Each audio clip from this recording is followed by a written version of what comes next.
step right up. The show's begun. Let's go. Are you a winner? There can be just one. Find your dream home and get your own deals. Call and pick up the phone. Oh yeah. Oh yeah. Around the home, we're taking a ride. Say what? Keys to the door with style and pride. Flip it, buy it, you're in the zone. Let's play the game around the home. Oh yeah, oh yeah. Ooh, yeah. All right, ladies and gentlemen, welcome to Around the Home, the fast-paced real estate showdown where three contestants battle it out for housing glory. I'm your host, the all-seeing off-screen voice guiding this chaotic journey like a real estate god with a stream deck. From home takes on home buying to spicy renovation debates, they'll earn points for sharp insights and lose them for weak-ass stuff. Let's meet today's panel and see who's ready to close the deal. First up, we have Aaron Hartman, who is a trusted mortgage consultant with 10 years of experience in New Jersey and PA. He specializes in first-time homebuyer programs, down payment assistance, conventional, FHA, and VA loans. Say what's up, Aaron. What's up, everyone? Thank you so much for tuning back in. I'm ready to rock. Perfect. Our second contestant, Chris, combines 21 years of local knowledge with specialized real estate training and a heart for service to guide you through one of life's biggest decisions. With clear communication, honest guidance, and market-driven strategies, count on Chris to help you buy or sell with confidence. Your goals, his mission, your win. Whoa, you hear the ladies screaming for Chris. What is that? Chris, Good say evening, hello. y'all. Good evening. Good to be back. Perfect. Thanks for having me. I'm excited. Oh, yes, we're ready to dive back in. And last but not least, Sam Carchidi is a licensed real estate agent in PA and New Jersey who brings mortgage expertise and deep local knowledge to help clients navigate buying or selling with confidence. Whether you're a first-time buyer or a seasoned investor, he offers honest guidance, personal care, and a well-rounded perspective on city, suburban, and shore living. Say what's up, Sammy. What's up? You left out defending champ.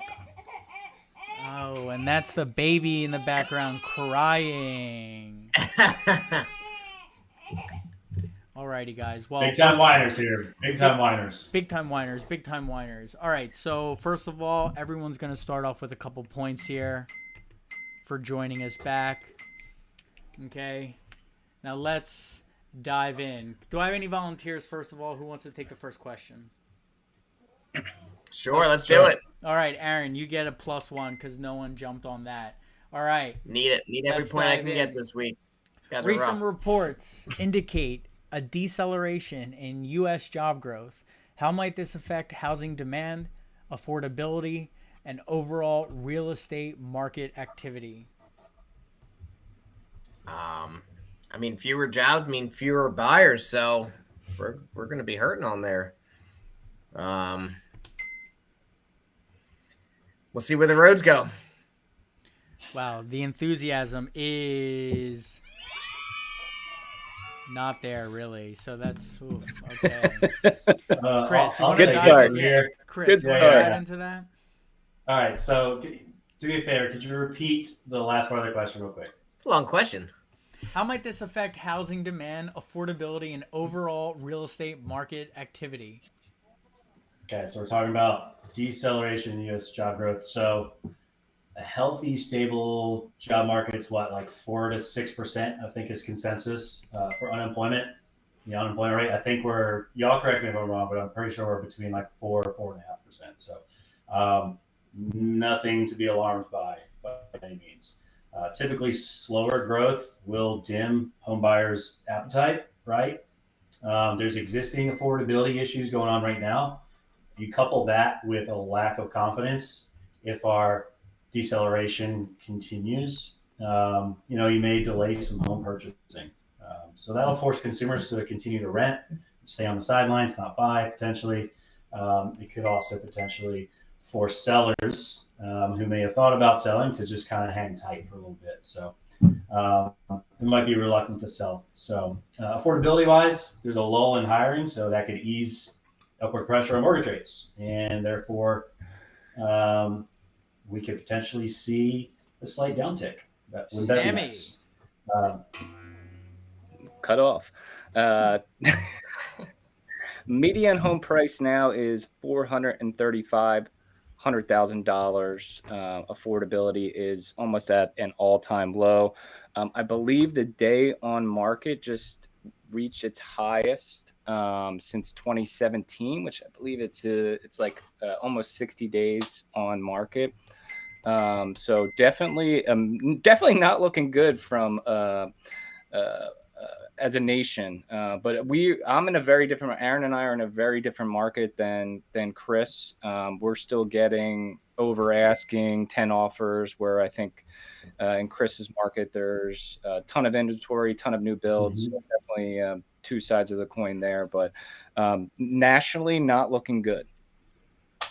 All right, nationally not looking Yeah, good. I'll add that it'll definitely slow down the housing market. So I can add a little bit more to my answer. I will add that we saw a modest rebound in mortgage applications over this past week. Aaron, you can They're attest to that. definitely there. They're definitely there. They're picking up. I mean, if they're adding, then I'm going to add, because if you're looking at it from a residential standpoint, yes, things are looking bad. But if you have investors, if you're working with investors, things are looking good, because when everyone's selling, they're buying. Pros and cons, for sure. All right, great start. Wow, again, round of applause for yourselves. That's what I'm talking about. Let's get the ladies are going Good job, Rob. wild. I can't hear them, but I guess they're there. No, I know, but we have people in the chat saying no one asked Aaron. No, Aaron didn't answer. That's basically what we're going with. All right, question number 2. That's a long first question. Sam, here we go. What's worse for a buyer, bidding against 10 other offers or finding out the house next door has a goat farm? Has a what farm? A goat You said farm. goat farm? Yes. A goat farm. GOAT. The acronym that they use for me, Sam. Well, I've been in those bidding wars, and that is how it is in the Philadelphia suburb. So I would much rather have the goat farm. Haven't dealt with goats. We'll have to defer to Chris on how horrible they are to live near. But the bidding wars, I mean, you're not winning the house. So I'm definitely going with the goat farm. Chris, you were called out. Do you know anything about goats? I've never been a goat farmer, but I'm a huge fan of goat cheese. All right, so if you're asking me, I'd much rather be next door to a goat farm. It all depends on who you're asking, though, right? Everybody has different goals and different perspectives. So, me personally, I'd rather find out the house is next to a goat farm, because I may get some goats myself too, and I can get some great insight. And rather not be bidding against 10 other offers in a tough market. Aaron, let's climb back up here. Let's what are your thoughts? Yeah, you know what? I'm gonna sway a little bit on the other side on this. I mean, I think you got a good agent. You can beat those offers in a smart and strategic way. I don't know if you've ever lived near a goat farm before, but I can tell you, it is very close to a pig farm. You Not live too next to a far goat off. farm? Are you calling us bad agents? I have. I mean, Sam, they used you, Sam. You could get them in that. Come on, baby. Chris? I'm pretty sure I have a list of your addresses, and I've seen no goat farms in the near vicinity. But I'll take your word. Stank. Hey, some people. So now I'm out on the goat, living next to the goat farm.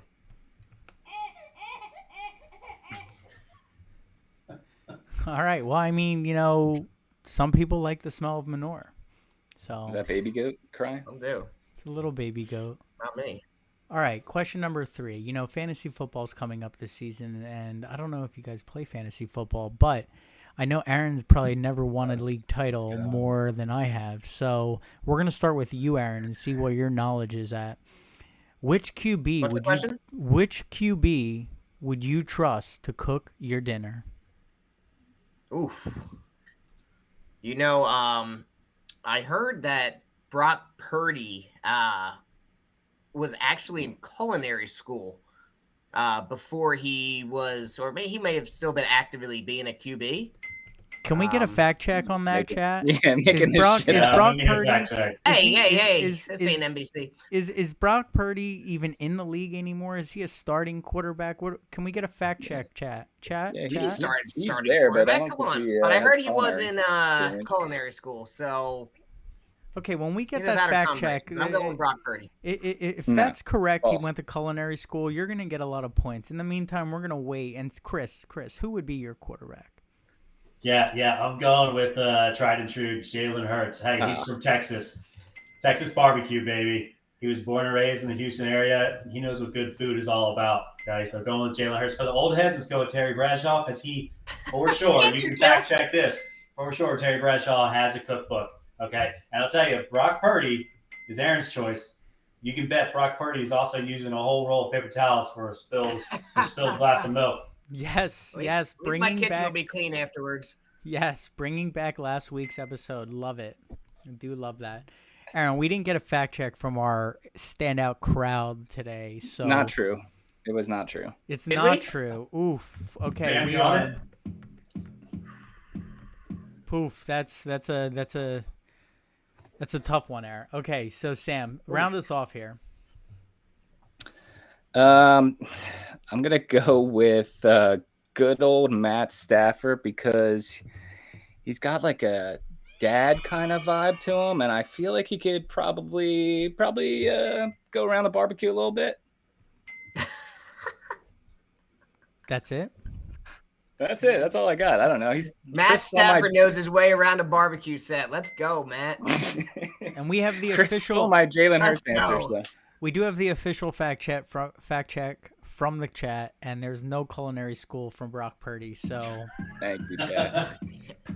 we are Oh we're my God. we're in danger zone for Aaron. We are You in the let me danger down. zone. You let me down, Brown. That's Is he in hilarious. negatives? I can't. We'll find out soon enough. We are coming to an end of the first segment. So, I don't know, guys. Do you want to read the scores, or do you want to go into round two? Am I in the negative? Let's see the scores after segment 2. Segment two. I agree. Segment two, second question. We'll get it. Okay. Question number 1 in segment 2. What financial red flag should buyers watch out for when considering too good to be true mortgage offers? Okay, Aaron, this is right up your alley. The biggest thing that we see, and it's been an ongoing thing for years.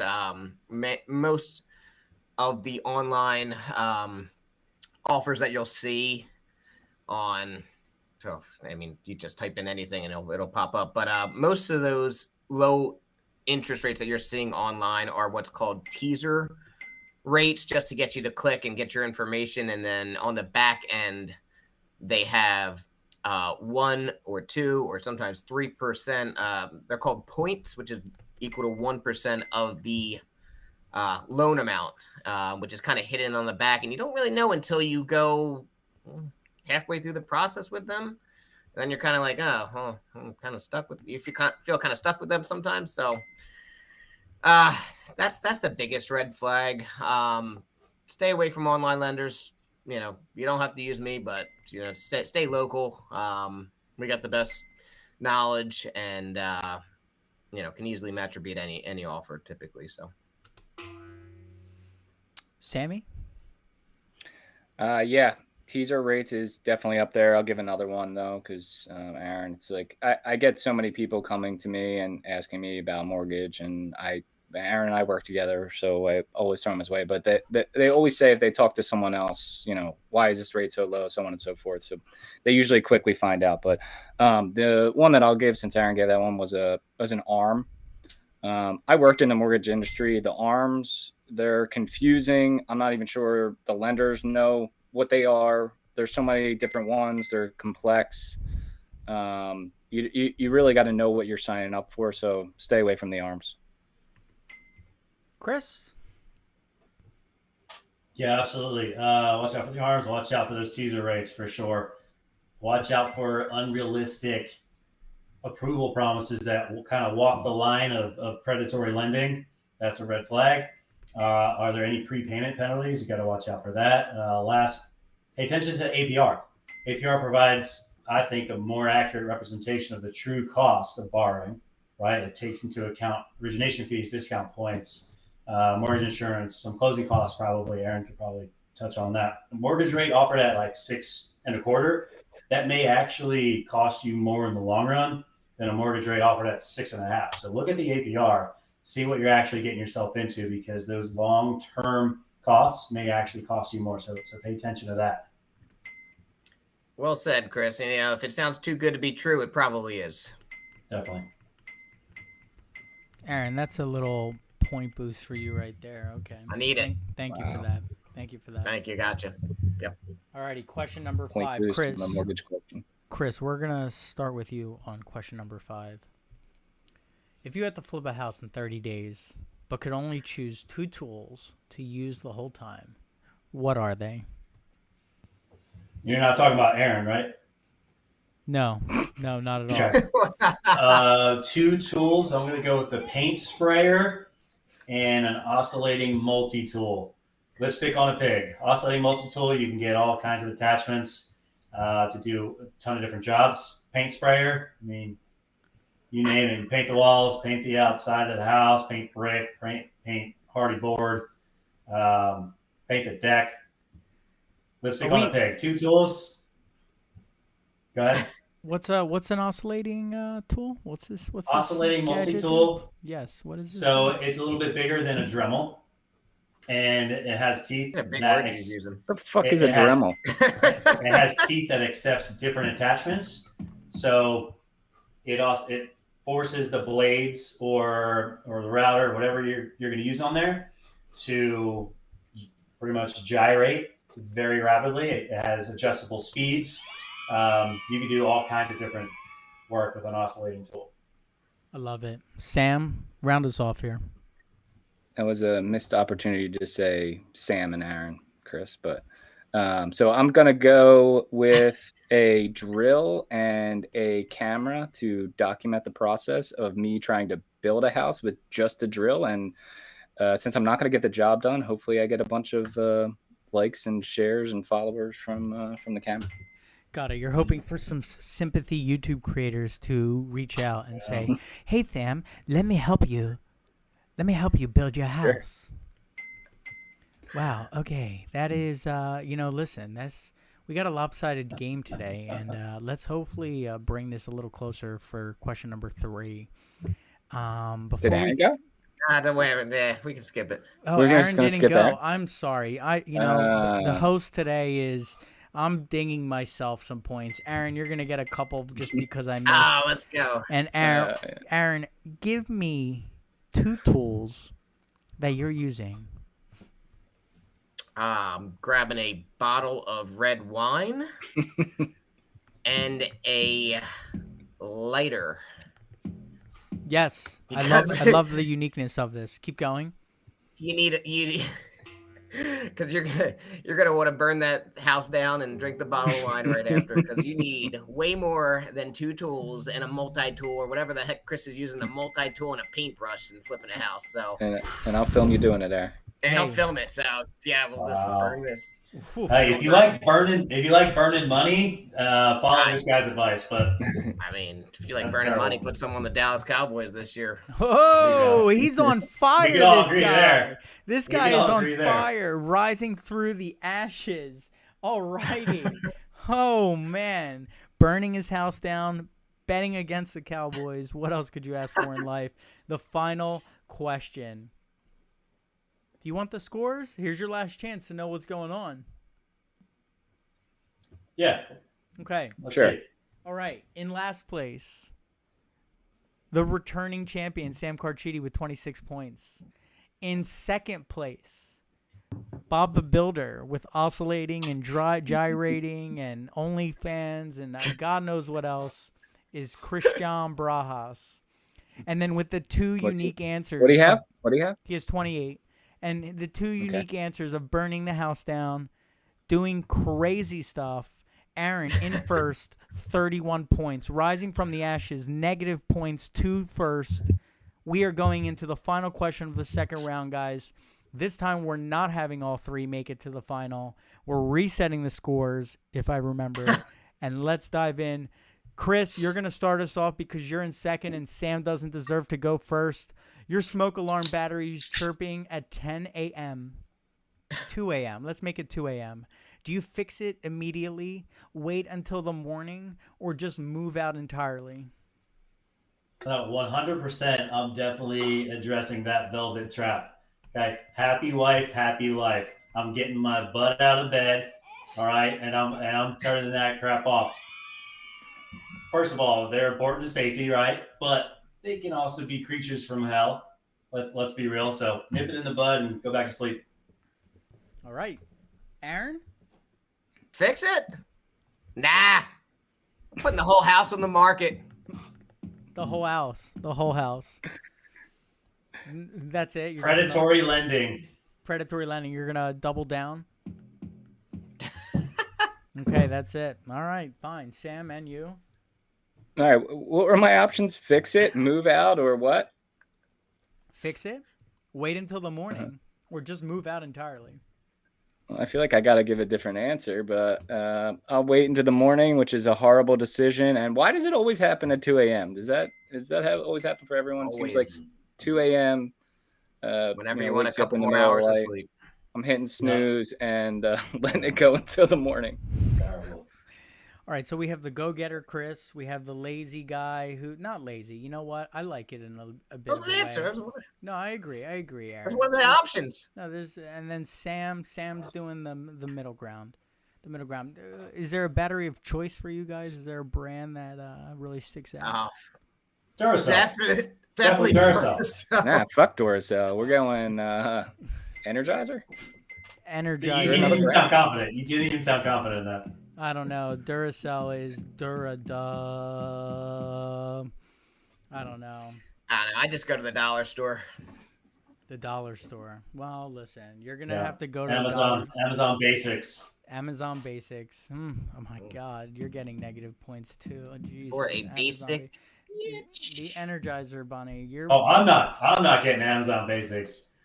Oh, okay. Aaron over here is getting Amazon Basics. All right, you know what? And we're class shaming now. Okay, so more negative points for class shaming. More negative points for class shaming. Up, we have some sort of vibrating device. That sounds very interesting. It might be Aaron's chair, and luckily we're not going to have to hear it anymore because unfortunately Aaron has been eliminated. Bum bum bum, bum bum bum. Alrighty, guys, we're heading into the final round. We have two defending champions. Aaron's still a good sport here with us. Let's bring these points back down to 0. Dun dun dun dun dun dun dun dun dun dun dun dun. All right, we're getting nuts. All right, guys. Whew. Let's clap it up. I'm clapping for you guys. We're tired here. We're making it work. Episode 3. I think we have some sounds. I love Aaron. People can still see you, so please, when these answers don't really hit, give them the love you need. All right, we got the 2 winners from the last 2 episodes. We got cleared points. We're at 0-0. We're starting fresh. Here we go. Who wants to take the first answer here?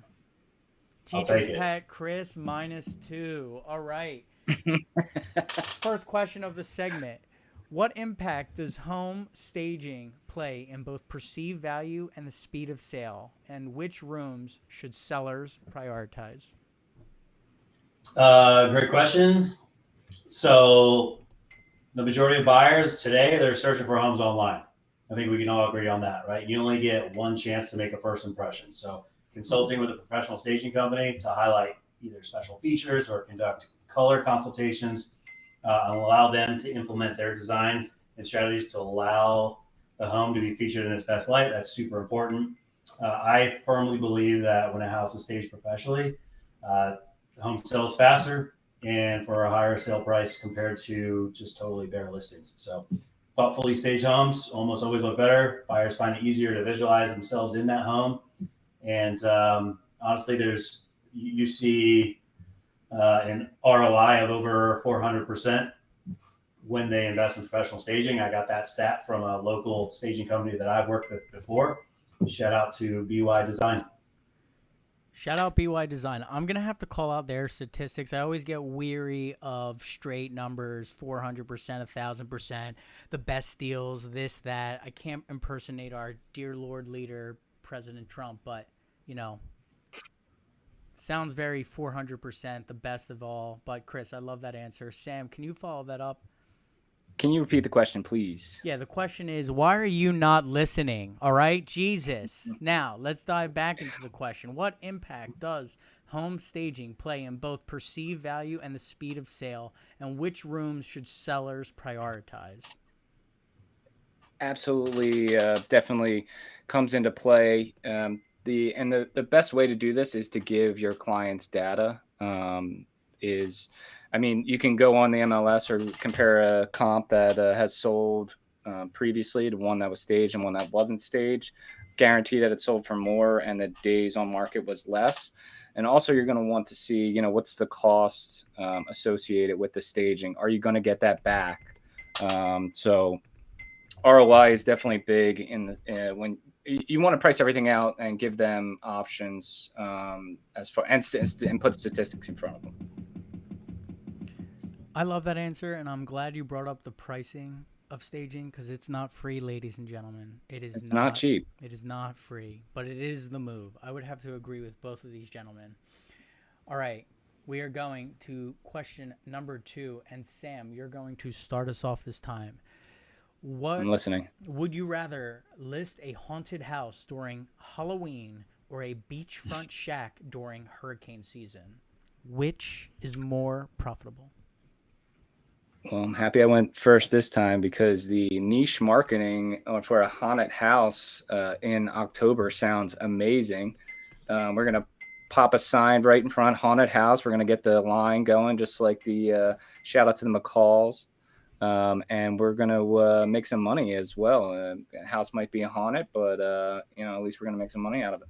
Hey, there's people out there that love that. Chris? Yeah, the only answer here is haunted house. Haunted house, hands down. Dude, some people live for that horror stuff, man. I would host the coolest open house you've ever seen. Like, come on, man. Show me one buyer who likes hurricanes. All right. Nah, dude, I'll pass. Give me Casper's house. That's fair. You're getting points for that. You're getting a deduction for not telling us about the open house, but you're going to have an opportunity right now to brainstorm quickly.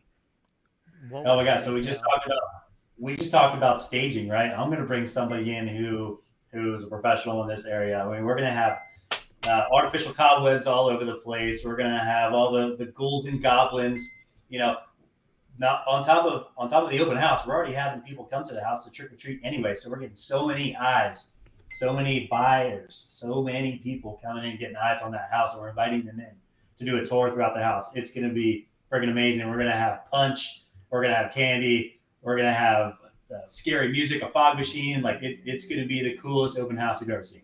I'm putting branded candy out so everyone goes home with my name and phone number. Love it. It just doesn't stop the marketing with you two. It does not stop. All right, guys, that is great. And we're heading into the final question. Woo! Final question. We're going to stop. We got people watching. Can you say hello in the chat if you're here? Anyone in the chat? I see you. Hello, world. People. Say hello to the fellow viewers. We have one final question. Aaron, thanks for sticking with us. Here we go. We got a tight one, guys. It's 22-23. I won't say who's winning or losing, but we're separated by a point going into the final question. I hope one of you has something interesting to say when you win. Here we go. If Zillow's Zestimate feature disappeared tomorrow, what's the very first thing you'd expect to happen in the market? Less FISBOs, less for sale by owners. 100%. I hear that so often. Well, the Zestimate says my house is worth this much. And a lot of folks, to their credit, they're trying. A lot of folks use this Zestimate to try to price their house. And they say, that's all I got to do. I got to put my house out there for the correct price. And they rely on the Zestimate for the correct price. So I think we would see a lot less FISBOs and a lot more homes that are actually turning over in the market much quicker for appropriately priced um, home prices, and on top of that, you're going to have a lot more happier consumers. When it comes to buyers and sellers, because when you're working with an agent who knows what the heck they're doing, it's a win-win situation all the way around. Sammy, If the Zestimate disappears, myself and a lot of agents are probably some of the happiest people in the world, because there is more reliance on agents if the Zestimate comes out. Everyone comes in knowing about what the price of a home is. So without the Zestimate, you are relying more on your agent to help guide you, which you should be doing anyway. You shouldn't be ignoring the Zestimate. And you know why? Give you a good fact, and I use this all the time. The CEO of Zillow famously sold his house for $200,000 less than the Zestimate. Mm-hmm. wow, what a great stat at the end. Oh my God. And with that, any last words, ladies and gentlemen? Oh man, the pressure's on, guys. I don't know. Here we go. The audience knows who won, but the winners don't. And our winner today is Sammy Carchidi. Sorry, Chris. That last stat really had us here. So, Sammy, you have anything good to say? I don't. Just Wow, stay you know positive. what? Actually, because you have nothing to say, we have a new winner, Chris John Brajas. Thank you, Chris. What do you got to say today for winning episode 3 of Around the Home? Where are we at on this? What's your final statement? I know you got something good cooked. Our winner had nothing, and as a result, he lost. Well, hold on. You're muted. I'm sorry. Let's do this one more time. What do you got for us? No worries. Yeah, absolutely. So my hot topic. Let's see. The biggest thing I want to bring awareness to is the flooding that has come to the Guadalupe River down here in Central Texas. Tons of communities and tons of people have been affected and displaced. I personally spent some boots on the ground helping with recovery efforts and debris removal, and pretty sobering, pretty insane to see the destruction that the rising waters have caused. If you find in your heart to find a way to help out, if you can't be here to help, get your hands dirty, it's totally fine. But if you go to life at kwcv.com, you can find a link there where you can donate monetarily if you have the means to. If not, that's okay too. But my brokerage has done a fantastic job of collecting supplies and running supplies, and collecting monetary donations as well, and getting them to local efforts, not Red Cross, not FEMA, not those guys, local efforts. So that money's actually going into the pockets, into the efforts that are actually right here at Ground Zero. So if you can find it in your heart to help out, life at kwcv.com, you can find the link there to donate. All right, guys. Thank you so much, Chris. I appreciate that little soundbite right there. That's unfortunately our thoughts are with the people and the flooding in Texas and anyone who suffers from any terrible tragedy.